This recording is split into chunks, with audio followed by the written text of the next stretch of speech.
BKWS नि EM Pradeep सरगयारिया जोहोलाव दैमालु भवन बेखेवदों। सरुपथा समजिल्लानि सिङाव थानाय एमपि गामि पन्चायतनि लक्ष्मी कसारी गामिया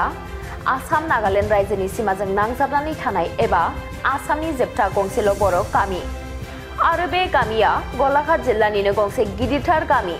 जाय गामियाव गासै 100निबो बारा बर' नखरफोरा रायजो जाबोगासिनो दङ।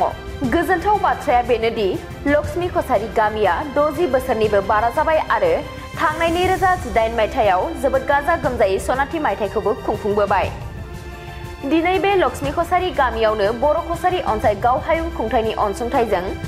10 लाख रांनि जोहोलाव दैमालु भवन मुं होनानै गंसे न' लुनाय जादोंमोन आरो बे जोहोलाव दैमालु भवन न'खौ बेखेवनायजों लोगोसे सरुपथार बियाबनि MLA बिश्वजित फुकना होनाय मडेल अंगनबादि मिरुनि लुफुंनाय हाबाखौबो बर' कसारी अनसाय गावहायुं खुंथायनि EM प्रदीप सरगयारिया रायजो राजाफोरनि नुजाथिनायाव मावफुङो।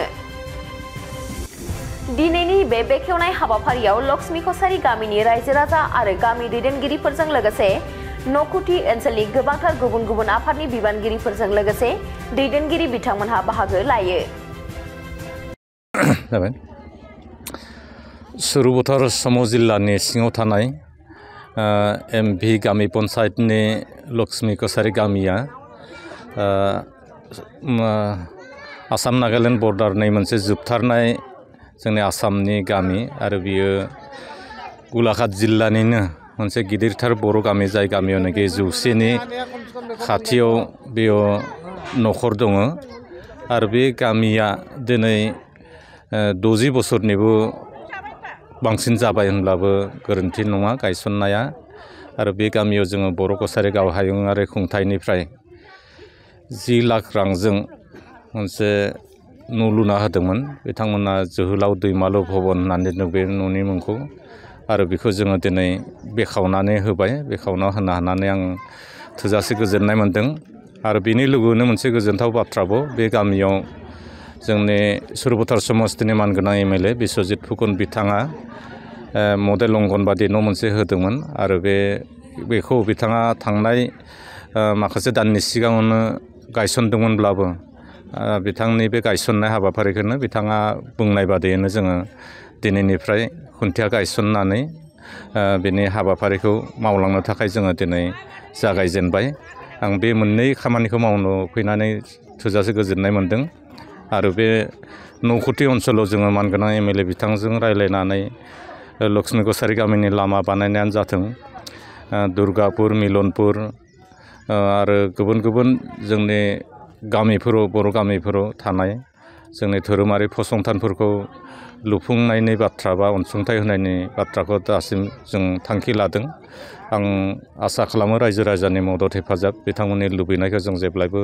सुस्रांनो नाजागोन आरो बिदिनो जों फारि फारि बे हाबाफोरखौ सुस्रांलांगोन। आरो दिनै लक्ष्मी कसारी गामि आरो खाथि खाला न'कुथि गामिनि रायजो गावबुरा मानगोनां बिथांमोन आरो रायजो राजाया बे हाबाफारिखौ जाफुंहोनायाव ज'यैनो नुजाफैनायनि थाखाय आं बयनिसिमबो साबायखर जासिबाय।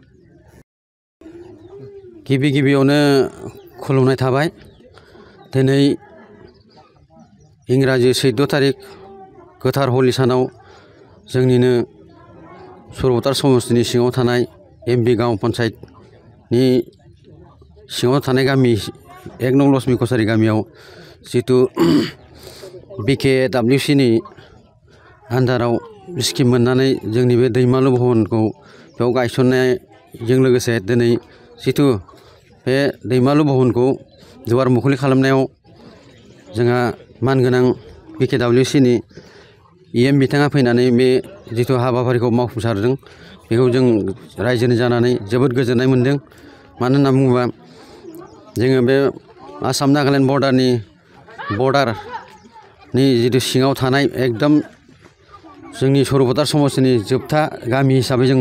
बे जितु गावारि खुंथायनि दैदेननायाव जों दिनै बे भवनखौ मोननायाव जोंनि बे ओनसोलनि बा न'कुथि ओनसोलनि दाब दाब गामिनिफ्राय नुजाफैनो हानाय रायजो राजाफ्राबो जोंजों बे हाबाफारियाव गाहामै हेफाजाब लाफैदों। आं गोजोननाय मोन्दों गामिनि जानानै। दा बेनिखायनो बेजों लोगोसे जोंनि नैबे गामियावनो जोंहा दिनैहाय EM बिथाङा फैनानै जोंनि बे गामियावनो मोनसे अंगनबादिनि जिथु बिल्डिं कनस्ट्राक्सन बेखौबो बिथाङा गायसनलांदों बेखौबो जों गोजोननाय मोन्दों मानो होनना बुङोबा जोंनि गामिनि बे बिल्डिं कनस्ट्राक्सना जाहैबाय जोंहा जोंनिनो बे सरपटार समस्तिनि मानगोनां MLA जोंहा बिश्वजित फुकान सारानो बे अंगनबादि सेन्टारखौ बिथांनि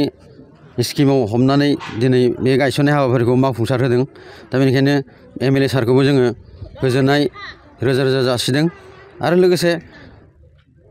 बायदि बिफाननिफ्राय सफैनो हागोन बादि माने बाथ्राफोरखौ जोंहा EM साराबो बुंदों जे लामानि जिथु कनस्ट्राक्सन बा बायदिसिना बिदिनो गिर्जा मन्दिरफोरनि खामानिफोरखौबो EM सारा गावनि खुगाजों दिनै बेखेवनायखौ जोंनि रायजो राजाफोरा जोबोर गोजोननाय मोन्दों आरो लोगोसे बिदिनो जोंनि बे गोग्लैसोनाय बिथरा गामि हिसाबै EM सारा जिथु गावनि खुगाजों बुंदों जोंनि रायजो राजाया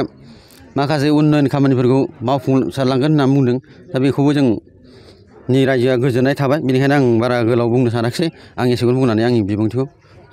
थाखो 5 आरो मेट्रिक आनजाद उथ्रिसार जागोन फरायसाफोरनि थाखाय गोजोनथाव रादाब गोनांथि आरो मोजां खाबुफोरखौ लानानै गुन गोनां सोलोंथाइ होनो नोंथांमोनखौ नेनानै दङ बड'लेण्ड स्टार एकाडेमि क'क्राझारआ 2024 इं मायथाइयाव क'क्राझार थिथागुरि समबाय मावख'नि साखाथियाव गोदानै गायसनजानाय बड'लेण्ड स्टार एकाडेमि क'क्राझाराव 2025-2026 सोलोंथाइ बोसोरनि गोदानै मुं थिसननाया सोलिगासिनो दङ बड'लेण्ड स्टार एकाडेमियाव 6 थाखोनिफ्राय 9 थाखोसिमनि फरायसाफोरा बर' बिजोङाव आरो 11 थाखोनिफ्राय 12 थाखोसिमनि फरायसाफोरा बर' बिजों आरो इंराजि बिजोङाव मुं थिसननो हागोन बेनि थाखाय आर'ज बिलाइ आरो फान्डुलिपि बिलाइगासिनो दङ 11 थाखोनिफ्राय 12 थाखोसिमनि फरायसाफोरनि थाखाय आखा-फाखा आरो रोंगौथि गोनां फोरोंगिरिफोरखौ लानानै साइन्स कमार्स एन्ड आर्टस मोनथाम स्ट्रिमनि सायाव फरायसाफोरखौ गुन गोनां सोलोंथाइ होनानै बायदि बिथिंजों सोरगिदिं जौगाखांनाय लाबोनो साखाफारा क'क्राझारनि थिथागुरियाव थानाय Bodoland star academia Bodoland star एकाडेमियाव मुं थिसननोब्ला बाङाय बेसेनाव मुं थिसननायनि गेजेरजोंनो फरायसाफोरा गाहायाव होनाय माखासे खाबुफोरखौ मोननो हागोन इंराजि सोलोंनायनि खाबु